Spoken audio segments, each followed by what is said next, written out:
ECN2331 tutorial sheet 3, May 2024. So I welcome you all to this video.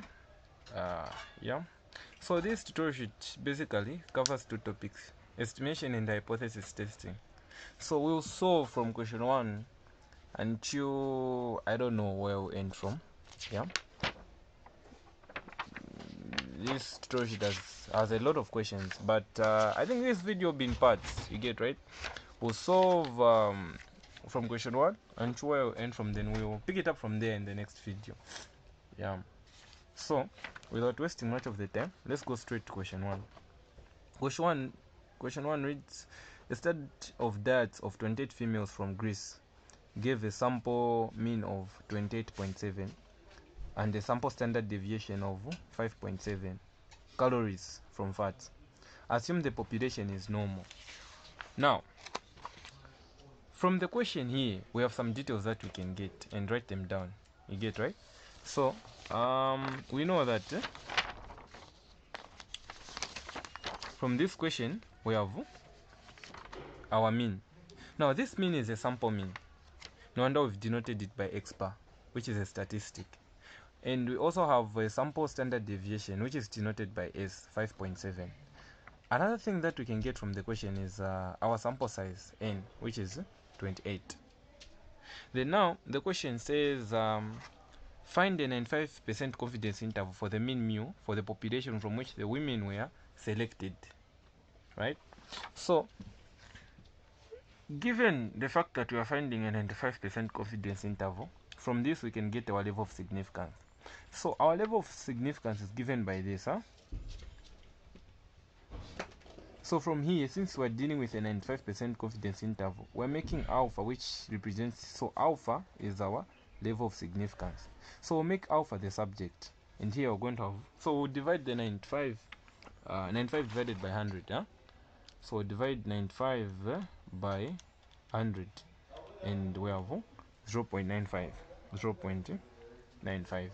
Now we'll subtract this 0.95 from 1, so we're making alpha our subject, so our alpha will be 1 minus 0.95.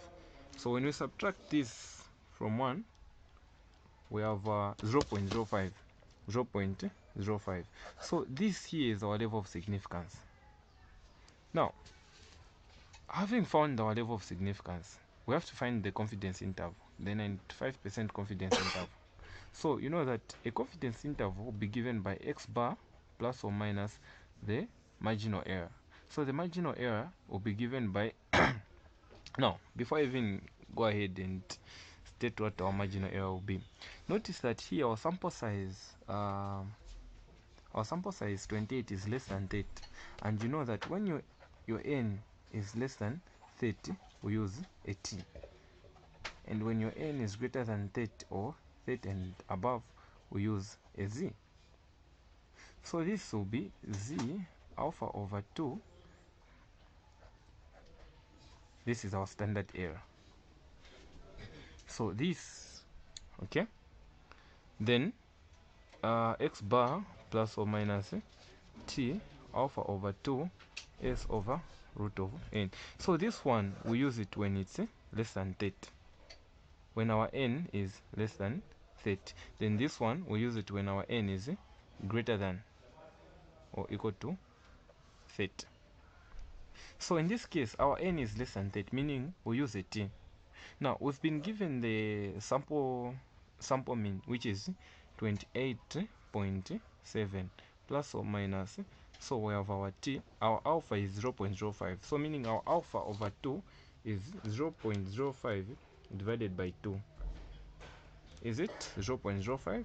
That's our alpha divided by 2 to give us 0.025. So every time when you are solving a question or you are finding the confidence interval, just assume that you are dealing with a two-tailed test. This will help you to know that your alpha should always be divided by 2. Now this is our t, so our t here, so we should have a v here, which is our degrees of freedom, and our v is given by n minus 1. So here our n is 28. 28 minus 1 will be 27 as our degrees of freedom. Then we have the standard error. The standard error is the sample standard deviation. We're given the sample standard deviation to be 5.7 over the root of n, which is 28. Now what's remaining here is to compute. But then before we compute here, we know that we have to find our t-value. So we find our t-value using our t-table, right? Our t-table. So let's find this using our t-table. Okay, so this is how we find our t-value using our t-table. So our degrees of freedom is 27. So when you have such a table, this side here represents your degrees of freedom. Your degrees of freedom. And your degrees of freedom, our degrees of freedom in this question is 27, which is here. Then our level of significance is 0.025. So you see where they intersect. This will be our level of significance. Now we find 0.025. 0.025. And where there is 0.025, so 0.025. So you check here. Where is 0.025? Our 0.025 is here, right? This is our 0.025. So the tables might be different, but always you're going to have your level of significance here and your degrees of freedom here. So you come past 0.25 here and see where they intersect with 27. Yeah, it's 2.052. That is, if I haven't made a mistake here. So it's 2.052. Where is it? It's here. So you get this 2.052, you bring it here, 2.052, then you multiply with 5.7 over the root of 28. Now let's simplify this. So we'll simplify this side. We're going to have 28 plus 28.7, right? 28.7. Okay, let's first simplify this side. We have 2.052 times 5.